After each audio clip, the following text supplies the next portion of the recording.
Assalamualaikum warahmatullahi wabarakatuh. Halo teman-teman semua. Sebelumnya perkenalkan, nama saya Mr. Febriani dengan NIM 2406075. Saya adalah mahasiswa keperawatan dari Politeknik Negeri Indramayu. Nah, di video kali ini saya akan sedikit mensimulasikan bagaimana sih simulasi atau cara komunikasi terapeutik gitu kepada pasien dengan gangguan isolasi sosial. Nah, ini tuh merupakan tugas mata kuliah keperawatan jiwa sebagai bahan praktik, ujian praktik gitu.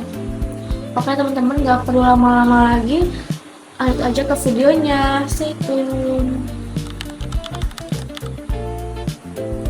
Ini sih, selamat siang. Sebelumnya perkenalkan, saya adalah perawat yang bertugas di ruangan ini dari siang sampai sore nanti.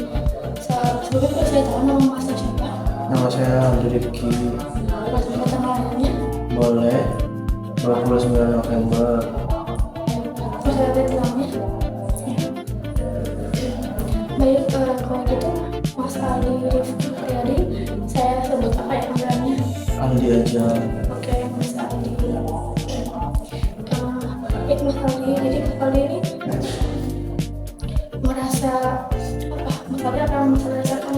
Saya lebih sering menyendiri, kesepian, dan saya tidak mau berbaur dengan orang lain. Jadi kalau itu merasa kesepian karena nggak berinteraksi sama orang-orang gitu. Iya. Nah, kalau itu udah berapa lama Mas Aldi? Sudah 5 minggu kurang lebih. 5 minggu. Iya. Ya.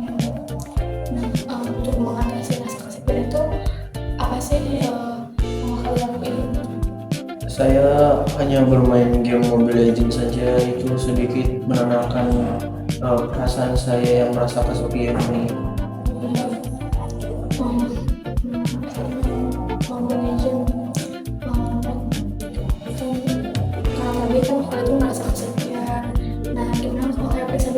Boleh. Lanjutnya nanti kita akan latihan gimana cara untuk mengatasi rasa kesepian tersebut. Iya, boleh. Nah, saya juga kan dengar dari keluarga Mas Aldi, katanya Mas Aldi itu udah hampir sebulanan, udah sebulanan lebih ya, Mas Aldi tuh nggak mau keluar rumah.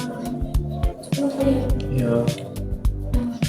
Nah, saya akan bantu Mas Aldi untuk mengatasi rasa kesepian, membantu untuk bersosialisasi dengan orang-orang.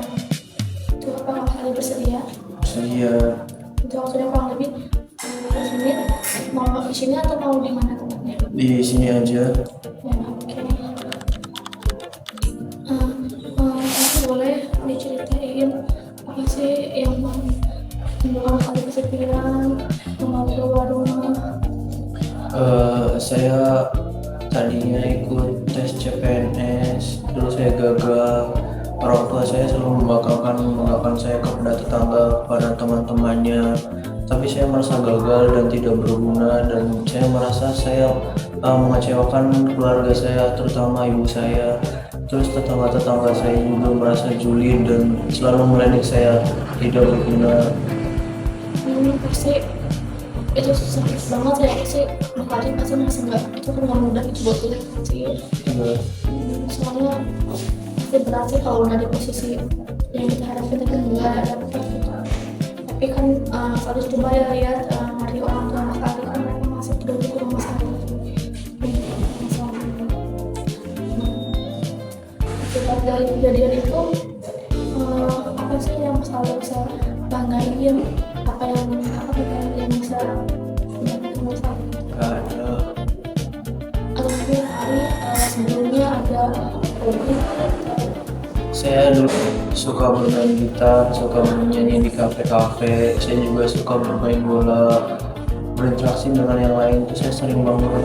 Tapi sekarang saya merasa malu dan saya merasa saya selalu menyendiri terus di kamar karena saya malu. Tapi menurut saya bermain musik kan ya, bermain gitar tuh suatu hal hal yang bagus yang kalian itu nanti kalau misalkan Mas Aldi memangnya pasti juga bakal banyak yang sembuh kok, pasti bakal banyak yang sembuh kok Mas Aldi kok, makanya nggak perlu merasa tidak pantas, nggak perlu merasa kesepian. Lalu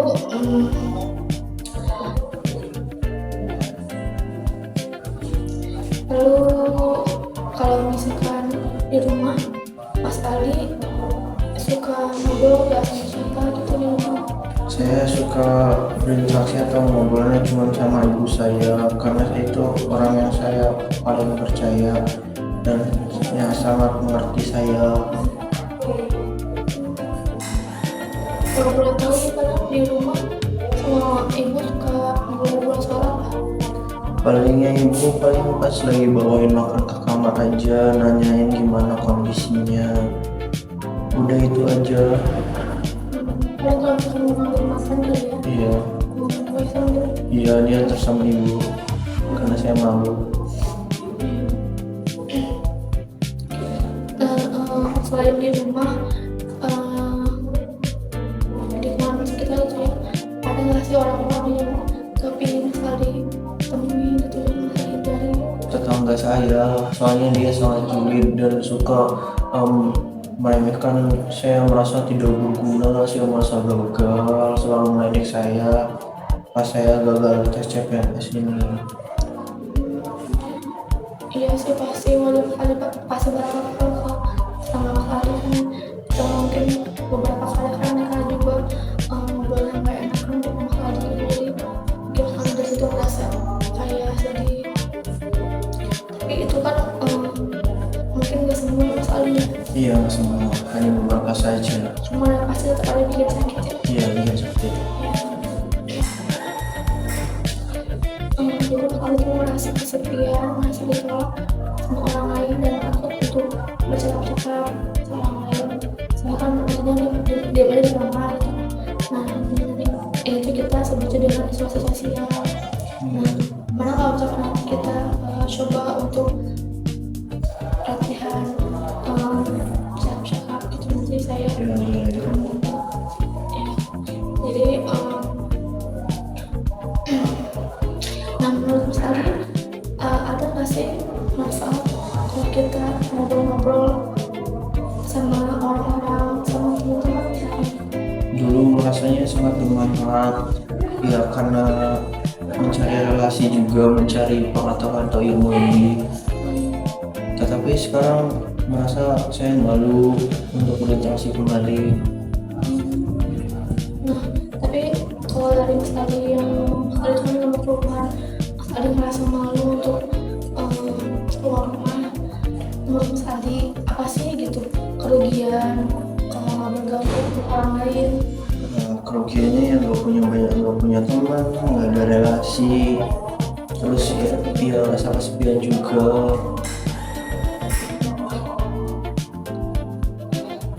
Jadi kalau misalkan kalian masih takut untuk berhubungan dengan orang, nanti saya akan mengajarkan strategi cara untuk berbicara dengan orang.